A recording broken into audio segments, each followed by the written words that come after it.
Yes, people have been very upset that I have said that Israel has no right wing.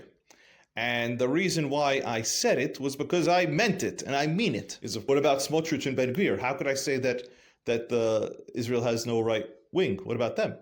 And what I mean by that is they may have right wing, well, they do have right wing ideologies, and they do have right wing beliefs. Nobody's denying that.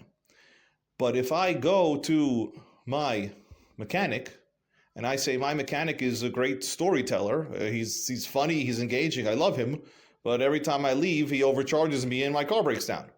Or I go to the baker and he gives me bread that's hard as a rock. That tells me that this mechanic and this baker are not good at their jobs. They might be great people, but I need them to be a mechanic and I need them to be a baker. So if I go to my right-wing government and I have, say, sheds being torn down in Binyamin, they build sheds, and the government comes and knocks it down, and the right wing supposedly has at least 14 mandates, 14 from 3 parties that broke themselves up for reasons we don't even want to get into. It's nonsensical. Made themselves irrelevant. So if you have 14 representatives from the right-wing government, half of Likud probably thinks the same way. You have the Haredi parties who, for the most part, are aligned. So there's really no reason why 14 mandates plus can't defend or can't protect by political means a shed in Binyamin. Why they can't have significant enough influence to go and speak to the defense minister, to go corral other members of the Knesset and be able to speak to the defense minister or put together enough leverage to save an aluminum shed. That's what I mean by there is no right wing. And at this point, they've been completely pushed out of any influence. They haven't been invited to meetings for a long time. And the reason for that is they have lacked professionalism. They tweet to get attention.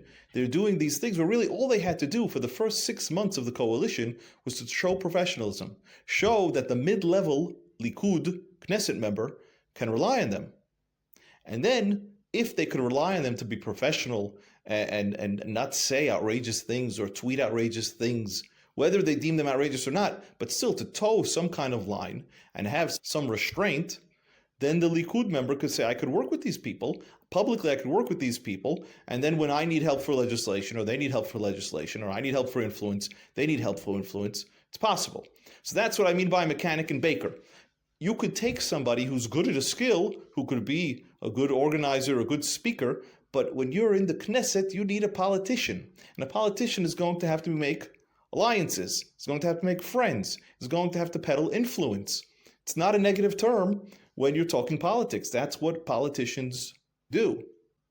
And some of the most damaging language, some of the most damaging, unfiltered, undisciplined language has come from this camp.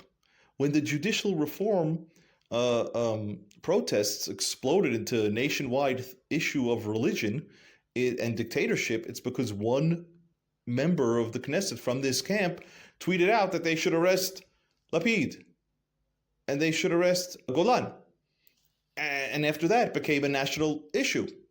So too with the term of halachic state. It's not so complicated. Train as a politician. If somebody asks you a question, it's not relevant.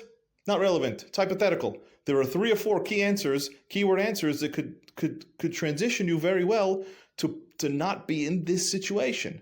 Because the term of a halachic state put the secular Yitzi, who's on the beach in Tel Aviv on Saturday, he's afraid he's going to become Iran. Because a member of Knesset is discussing having a halachic state.